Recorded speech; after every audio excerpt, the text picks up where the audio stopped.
नमस्कार दोस्तों, तो कैसे हैं आप दोस्तों। आज की कहानी का नाम है ग्राहक के रूप में हुआ प्रेस से सामना। दोस्तों, ये घटना बड़ौदा के एक गुजराती युवक के साथ हुई थी। ये एक भयानक किस्से के बारे में। उसका नाम जिग्नेश है। वो अपने माँ बाप के साथ अलकापुरी में रहता है। उसके पापा मिठाई की दुकान चलाते हैं और माता गृहिणी है। 5 साल पहले की ये घटना है, जिसकी वजह से वह आज भी यहाँ पर डरा हुआ है। ये पूरी घटना के बारे में वो बताता है कि इस घटना को याद करके आज भी मेरे दिल की धड़कन बढ़ जाती है। डर के कारण मेरे हाथ भी कांपने लगते हैं। भूत प्रेत और शैतान में ये कभी नहीं मानता। ये सब बातें बकवास थी मेरे लिए, ऐसा ही मानता था मैं। लेकिन ये घटना के बाद जब मैं अंधेरी गली में से भी निकलता हूँ तो मेरे पैर थर थर कांपने लगते हैं। दोस्तों, ये घटना के बाद मेरी ये हालत हो गई है कि आज रात को भी सोने के समय भी मैं आज भी लाइट चालू करके सोता हूँ। मेरे पापा बहुत ही कड़े स्वभाव के हैं। 12वीं की कक्षा की परीक्षा में खराब परिणाम के कारण मेरे पापा का गुस्सा 7वें आसमान पे पहुंच गया था। उन्होंने मुझे मार पीट कर घर से बाहर कर दिया था। मैं बड़ौदा के राजकोट भागकर चला गया।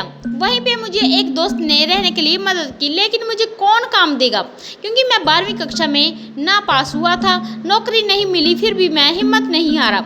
मैं अपने पिताजी का व्यवसाय ही मिठाई और नाश्ता बेचना शुरू कर दिया। राजकोट के गोंडल रोड पर फुटपाथ पे ही मैंने पूरी शॉप बेचना शुरू कर दिया। मिठाई बनाना और सारे प्रकार के नाश्ते बनाने का काम मुझे मेरे पापा ने बचपन में ही जैसे सिखा दिया था और मुझे सब कुछ बनाना आता था। लेकिन पता नहीं क्यों मेरा धंधा ठीक से नहीं चलता था। पूरे दिन में से सिर्फ 2-3 ग्राहक ही आते थे, इसीलिए मैंने बनाए हुए सारे नाश्ते को फेंक देना पड़ता था। गोंडल रोड पे मैंने जहाँ पर अपनी लारी खड़ी की हुई थी वो बहुत ही भीड़ भाड़ वाली जगह ही थी। मेरे सामने सारी लारी भीड़ पर रहती थी और मेरा ही काम बंद रहता था। मैंने आखिर में हार मान ली और सब कुछ बेचकर घर वापस जाकर पिताजी के पैर पकड़कर माफी मांग लेने के लिए सोचा। उस दिन दोपहर के 12 बजे से मेरे डर की घटना शुरू हो गई थी। मैं अपनी लारी के पास खड़ा था। आसपास में बहुत ज्यादा भीड़ नहीं थी। मैं पास में दीवार पे पेशाब करने के लिए गया और मुझे जोरदार झटका लगा। वहीं पे एक भयानक आवाज सुनाई दी और मेरे होश उड़ गए। मुझे ऐसा लगा कि जैसे कोई प्यासा पानी के लिए संतोष हुआ, ऐसे खुश गया हो। जैसे ही थोड़ी देर में मैंने देखा कि मेरी लारी के आसपास भीड़ जमा होने लगी और मैं जमीन पे गिर गया। जब मैंने देखा कि मेरी लारी के पास एक ग्राहक खड़ा था, मैं खड़ा होके उस ग्राहक के साथ तभी बात करने लगा। वो आदमी अजीबोगरीब लग रहा था।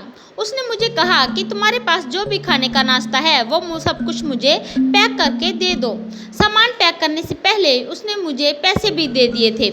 मेरी खुशी का तो जैसे कोई ठिकाना ही नहीं रहा था और उस आदमी ने मेरी सारी मिठाई, नाश्ता सब कुछ खरीद लिया और मुझे ज़्यादा पैसे भी दे दिए। इसलिए मेरी हिम्मत भी बढ़ गई और मैंने वडोदरा वापस जाना भी टाल दिया।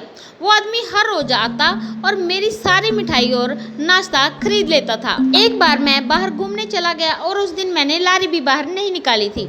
दूसरे दिन जब मैंने लारी लेके मैं काम पे पहुंचा तो वो आदमी मेरे सामने आके खड़ा हो गया और गुस्से से लाल होके मेरे सामने वह घूरने लगा। उस आदमी ने सिर्फ मुझे से इतना ही कहा कि मैंने तुम्हारी तकलीफ में तुम्हारी मदद की थी और तूने मुझे कल भूखा रखकर इसका बदला लिया है। अब मैं तुम्हें इसकी सजा जरूर दूंगा। और इसके बाद बस इतना ही बोलकर वह दीवार के पास पड़े पत्थर की तरफ गया जहाँ पर मैंने उस दिन पेशाब किया हुआ था। वहाँ जाके उसने अचानक वह गायब हो गया। उसकी धमकी और उसका गायब हो जाना ये देखकर मेरे तो पसीने ही जैसे छूट गए थे। दोस्तों, मैं उसी क्षण लारी पर वहीं रखकर राजकोट की टिकट लिए बिना वडोदरा चला गया। पिताजी से मैंने माफी भी मांग ली। अब तो जैसे राजकोट शहर की बात तो दूर, उसका नक्शा भी मैं देखना नहीं चाहता था।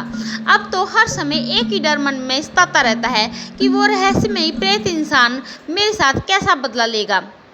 तो दोस्तों, कैसी लगी आज की ये हॉरर स्टोरी? ऐसी हॉरर स्टोरी सुनने के लिए आप हमारे चैनल को लाइक शेयर सब्सक्राइब करना ना भूलें। प्लीज़ दोस्तों, हमें आपके सपोर्ट की बहुत ही ज़्यादा ज़रूरत है।